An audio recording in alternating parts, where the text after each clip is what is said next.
This game is fantastic, alright? I haven't even touched it yet, and I can already put my seal of approval. This game, alright, this game has the potential on being the Red Dead 2 of medieval games for me, okay? You heathens! A gun? You have a gun there, sir! Where do I get one of those? Oh. Hello, gamers. How do you do? The gaming community is one of it has its ups and downs. You know what I mean? The gaming sphere, there's a lot of, mainly because all the AAA games take up most of the spotlight, right? You know, and for the most part, I have kind of just completely given up on AAA experiences, because most of the time, it's so blatantly obvious that that's all they want is the cash, you know? Like, there's no soul in their video games. And, if anything, it's proof that, video games are definitely mainstream. It's another point that video games have kind of peaked at being, like, a mainstream service. Because there was a time where most gaming companies, they had a little bit of soul in their video games, you know? And you can say the same point almost to any media, that, like, the big thing, the thing that gets the most spotlight most of the time doesn't have much of a soul, much of an essence, you know, like, look at movies, for example. Most of, like, the big blockbuster action, you know, really easy to digest movies, well, what the hell is the point? You know, the point is to, like, turn your brain off and just watch something, you know, without really taking it in, you know? You're not supposed to take it in. You're supposed to shut up, sit down, and just watch it, you know?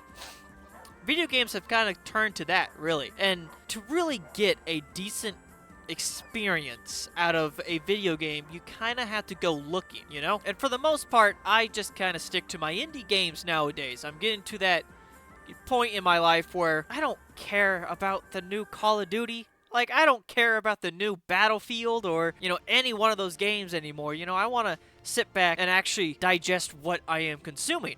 Holy shit!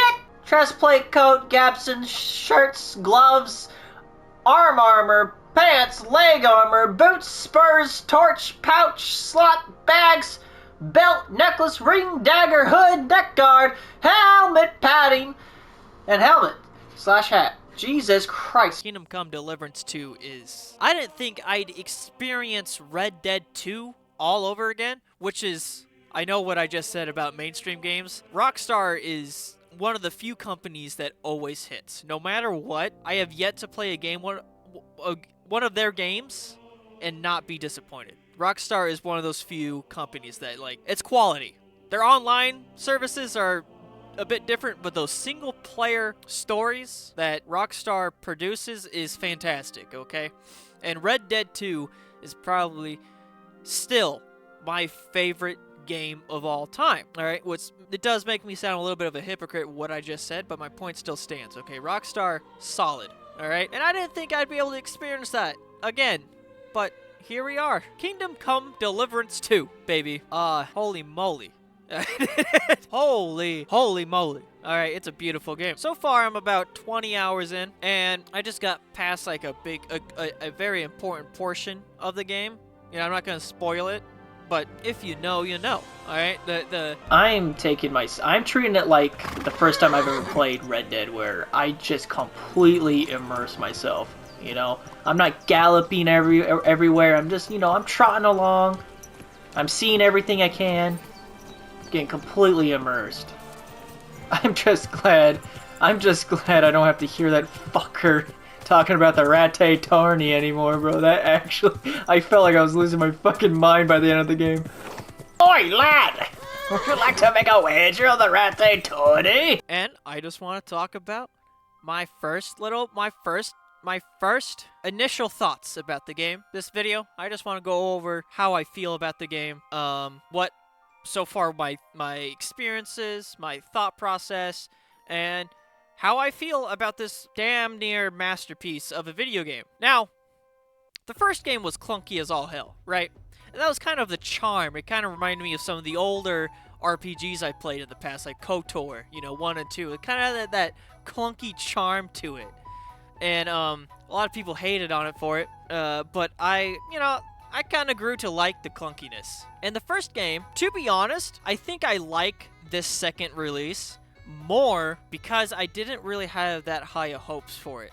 I knew it was gonna be a good game, a decent game, a solid fucking game to play at some point, but I didn't think it would have this massive of a release, because that first game released pretty bad. Like, it was super buggy when it first dropped, from what I remember, and that release was just not that good. Even now, it's still pretty. There's a little bit of bugs here and there in that first game, but this game, holy shit! All right, like, holy moly! Did it drop solid? I found a few bugs. All right, a few. You shouldn't be walking around by yourself. Awful things happen here. Oh wait, no, I take that back. There was one time, not gonna spoil when, but there was one time this one character, I was walking around a castle that seemed a little fishy. Like, some of the guards and people in this castle seemed a little shady, right? And then I'm walking around, and then this one peasant was like, "Hey, look, man, I'm going out to the forest, wink wink. Why don't you come help me find some firewood, wink wink." And I'm like, "Oh, okay, this guy's gonna tell me what's up." And I followed him into the forest, and then the prompt to actually talk to him didn't show up. I had to reload that part of the game, but that's literally the worst bug that I came across. Everything else was like people colliding with things. Sometimes animations don't show up every once in a while. And that's it. That's it. This game is solid. This game runs like a beaut, all right? The only thing, and this is just the biggest nitpick in the entire world right now. In like Red Dead 2, you were allowed to be an evil Arthur Morgan, right? Like, there's actual like things in the cutscenes that can make you into like an evil version of Arthur Morgan. In Henry, literally from the beginning of the second game, you're kind of like, of course you can be a jackass, but you literally like fuck up your whole thing hiding in the brushes because you wanted to save a fucking girl when you're in your underwear. Like, that's the most like bimbo fucking I'm a good guy kind of a thing to do, you know? But that is the biggest nitpick in the fucking world. But I just, if I wanted to be a bad guy, I would feel a little weird by being a bad guy because of just that fact, what Henry did at the beginning of the game. Because maybe Henry would go down that road of vengeance, like, and he kind of like gets corrupted by that and he becomes a little thief, a little fucker, a scoundrel. So far, the story is fantastic. It holds up to that first game. That what kind of like drives most players through the first game is the story, right? Henry and his story arc on getting revenge and getting the sword and all that stuff, and that's all very much present here. And I don't really need to really go into very much detail about it, because you know what you're getting there, okay? The story is still there, it's still present, and it's still as gripping, and honestly, even more so. It's even more gripping than the first game, alright? If anything, pick up this game for the story. The writing is fantastic in this game, and it's pretty fucking funny at some points. But, baby, alright, one thing that, those moments where, like, you didn't realize that you needed something until you had it? You know what I mean? In the first game, I didn't even, like, realize I really needed this, but, like, Henry's a blacksmith, right? That's his trade, Where the hell was his blacksmith mechanic in the first game? You know what I mean? Like, literally, I get up in the mornings around 6 to 7 every morning. and before I go to like do my college work, do my schoolwork, I would just get on for like 30 minutes to an hour just making axes and swords to sell off because I didn't have time for like a long quest. So I'll just make some axes because I still wanted to play the game and then go start doing my schoolwork. Dude, I've heard some incel takes about this game, dude, over the whole Hans thing. The only thing I will say, back in the day, they did confirm on Twitter that canonically, Henry is he is straight. That's the only thing I will give credit for these incels, but besides that, like, who gives a flying fuck? I'm fucking Hans, dude. Speaking of incels, okay, and I'm not one for drama, okay? I'm not one for drama, okay? I don't care about it, but I just have to make my peace, okay? I just had to make my peace here, okay? Because I found this one YouTuber, and good Lord Almighty, he has to be satire. I can't believe somebody actually thinks this way, you know what I mean? Holy moly, it's crazy. When the game dropped, there was a small portion of people who try to hate on the game. You know, there's always those small portion of people who just tries to hate on the game, right? And fuck those people, okay? This game is fantastic. Like, it's like the Elden Ring. Remember the Elden Ring scandals? When the game first dropped? Everyone shat on the game? And I was like, that's when you know that you had a franchise actually make it. You know, you have these fucking weirdos just shat on the game for no reason, you know? Anyways, I forgot his name already. Hang on. I found his review when the game first dropped. Hang on, I gotta look him up. And I watched it, and I'd never seen him before. I've only seen his, like, logo. Cause, Actman did, like, a debate with him. Andy Pants. There he is. Yep. I watched his review. His little, video games have gone woke. Hang on. Kingdom Come Deliverance 2 makes main character gay. I watched that video when the game dropped, and I thought it was satire. I won't lie. That's the. And then I was like, I had to, like, this is such a weird ass take. I have to, like, I dove into it a little bit. All right.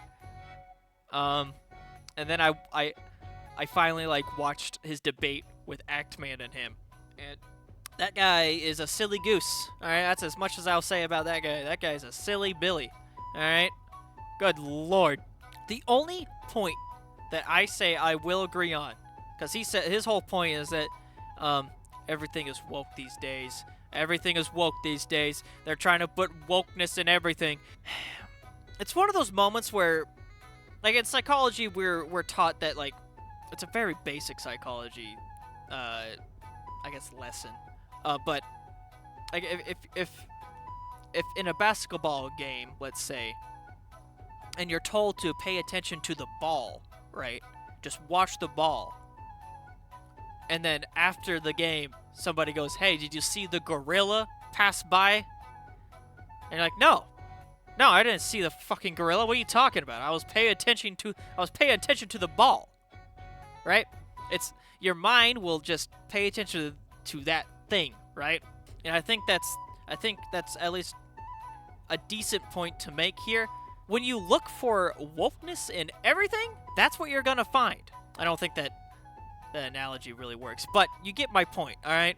And sure, there have been games, and they've been criticized for it, that only focus on their agenda, right? Look at Dragon Age Veilguard. Like, that game got so much flack for it, right?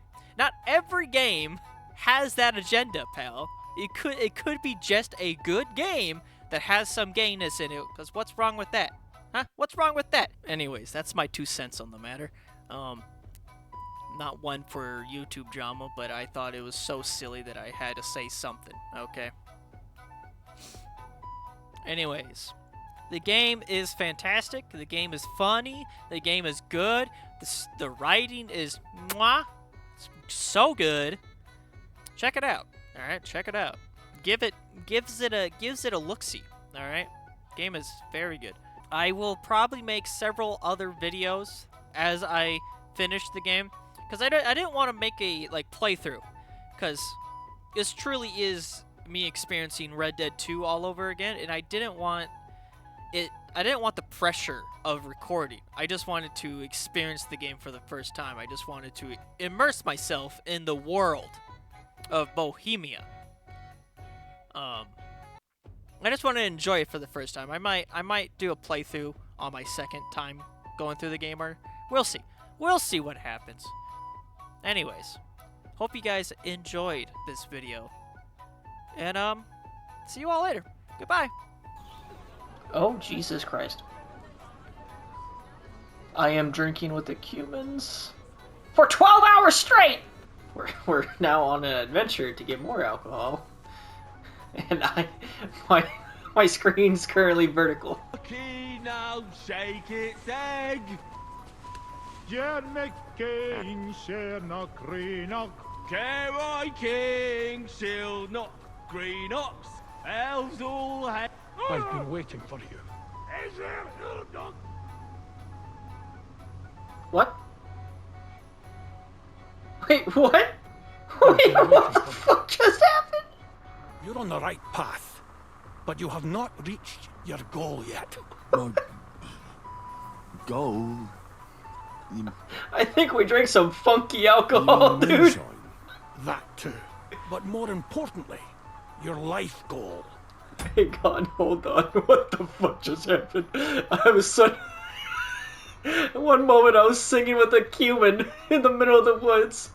I heard, "I have been waiting for you," from the woods. The cumin dropped dead, and I looked and the voice was coming from a dog. Oh, something wants out. Oh man. Ah, Francois Henry, you puke on my boots. I puked on the Cumans' boots. Oh, fuck. Sorry, friend. I'll clean it up. Show me your foot. This is the last thing I I'll wipe it expected with my between sleeves. the Cumans. Ah, just leave it. No, you have to clean it right away. I'm begging him that I clean it for him. Saber, only say. Uruluk? Colomeroso for Tatodna. Shit. Henry, you're better led an elven cat. Meet Mundas. Tevez. Tevez el Chel. Henry's so drunk he started fluently speaking Cuman. Tevez. Holy fuck, this is the best fucking... The second toll for Hans. Who stinks here? Oh, it's you. Sorry.